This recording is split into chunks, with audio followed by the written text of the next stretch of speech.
Welcome back to the Tow Vehicle Tech series that I'm doing. This is, I believe, number 3. It's going to be a short one, as they all are, because I don't need to bore you with everything. I'm first going to talk about an incident that happened to us on our last trip, driving through the Shenandoah Mountains. Huge lesson learned. And again, one of the reasons why we like to do videos, because we want to teach you guys our lessons learned, and we expect the same in reverse. We're learning so much from everybody out there. We really appreciate that. So here's a really good story. It's funny now. It was super scary then. We were, so first of all, my wife was driving that day.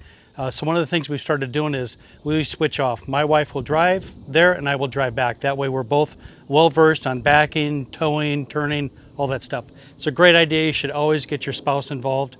You never know when you might need her help. So anyway, she was driving. We're driving through the mountains, get to our campground, beautiful campground. I believe it was called Walnut Hills. Yeah.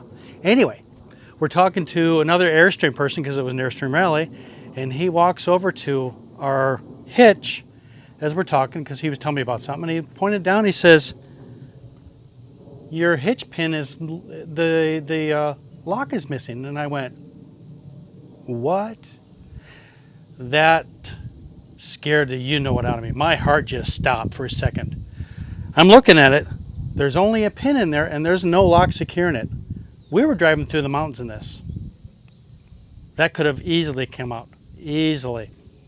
And I'll post a picture somewhere up here of the lock being missed. Super, super scary. The lesson learned is, I always assumed you wanted to put a lock on because it secures it. Nobody's going to steal it. I think safety is more important. That lock was a year old. It had never been taken off, and it just decided to drop off, and it was locked. So, luckily I have a backup, your generic 5/8 hitch pin with the actual pin that goes through there. That is what I'm going to start using from now on. There's other people out there that say, oh, you can get the hitch pin with the lock and a pin in it. Those things are like $70. Yeah, not going to happen. So anyway, that's my quick story, my quick lesson learned to you guys. Check those locks. Don't assume that they're going to work. So the first thing I'm going to talk about is something that's not a necessity. It's more of a luxury, and it's more of a convenience factor. It's called a hitch pin. I'm sure you guys have seen them everywhere. This is a 1/2 inch.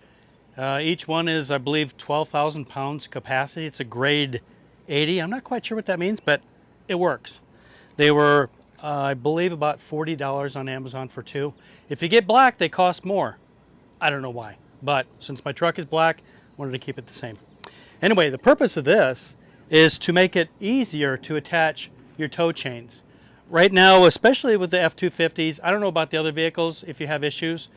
It's hard to get the tow chain in, the hook into the hole, if you will. It's just very awkward.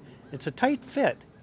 So I found that people are starting to use these, because what it does is it attaches in there and then it just hangs, and then your chain clips right in here. Very quick, very easy.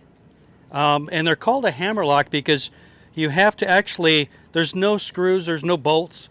There's a pin that goes in here, and then there's a locking nut, whatever it's called.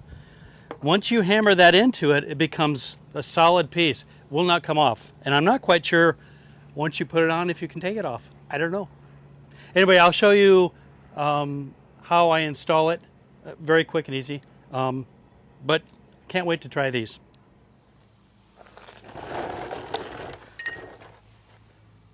All right, so this is what it looks like close up.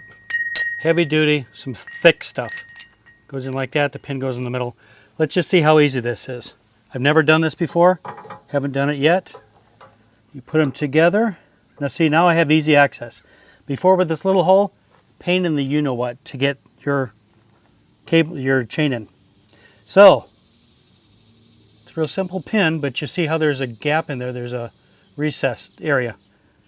You put this in halfway, and then you got this special gadget, probably the reason it costs $40, and it's a tight fit.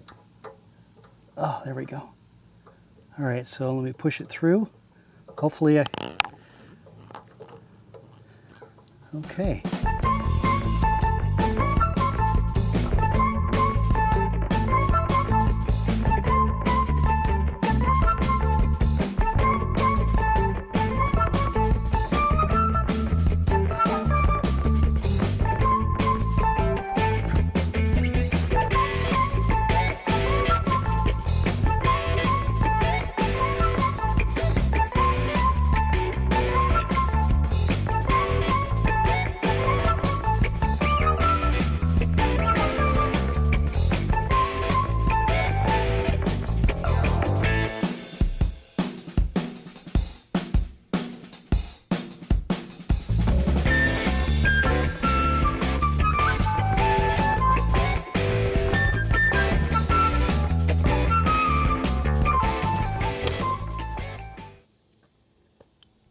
All right, so the next thing I wanted to show you is something that I put on. It's been used. I took it off to show you what it looks like.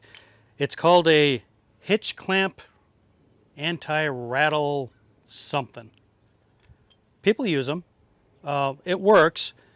And I want to show you a real life example of why these are important. People said, well, they don't help things.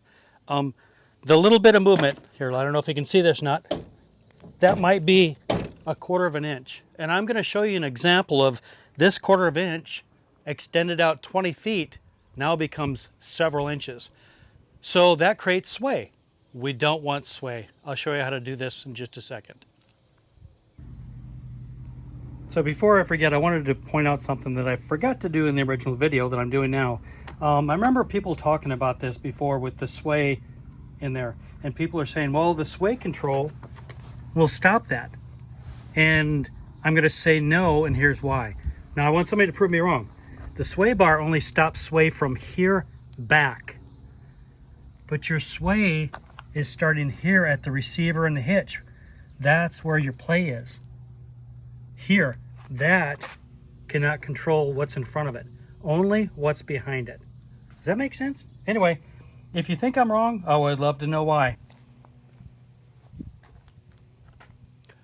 So before we get to my experiment with the anti-rattle hitch clamp, I just got to say, this took me a solid half an hour to get on. Wow, it's not easy. I saw them on other videos where they just tapped it right in. This one didn't, a half an hour with a 3-pound sledgehammer. Not fun. Lesson learned. Anyway, so here's my scientific experiment, right? I mean, some people say, oh, these are just for so they don't make a lot of rattle noise. I think it could suit as a different, an additional purpose, and I'm not sure if everybody agrees with that. However, I'm going to show you why I think this is good. So remember I said that there's actually I measured it, there's an 1/8 of an inch play in this right here. See that? 1/8 of an inch. That's not a lot. But I thought, oh, wait a minute. What if you take that and go out 20 or 30 feet the length of your RV? That's got to add up. This is kind of a real world way to test it. It's kind of cool looking, isn't it? Hey, you do with what you got. Anyway, so here's what I did.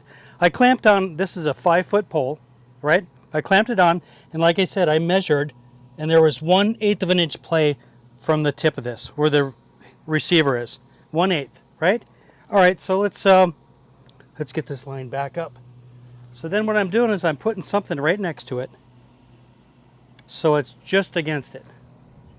And then if I move this out, the 1/8 inch, oh, I don't know if you can see that, but look at that. I mean, that's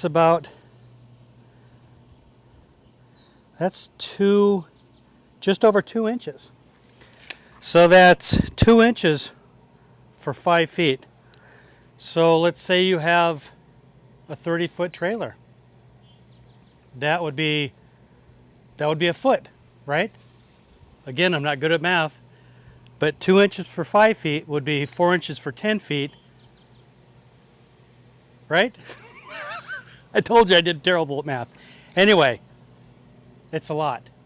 So if you don't have this thing on there to help stabilize it, you're going to create sway in and of itself. And a foot is a foot. That's sway.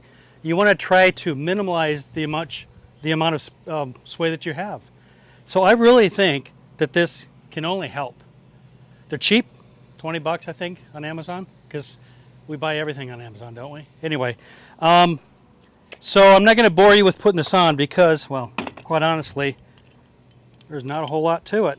You just tighten it down, lock washers, everything, and that's all you got to do. The important thing is to make sure you have the right size for your hitch. Whatever the size is of your receiver on your truck, that's the size you need to get. Whether you use an adapter or not, that's the size you need to get. It's that simple. Anyway, I hope you like this scientific experiment because it was pretty cool. It took me longer to set up than it did to talk about it. I hope you enjoyed this video. It was kind of a little all over the place, but it was a lot of fun, and I hope that I can get some feedback from you guys on this, and especially on this. Was there a trick to getting these in there that didn't take a half an hour and a whole lot of pounding? It shouldn't have been that difficult. And remember, hitch pin. You should check that lock. Anyway, I'll talk to you guys later. Thanks again.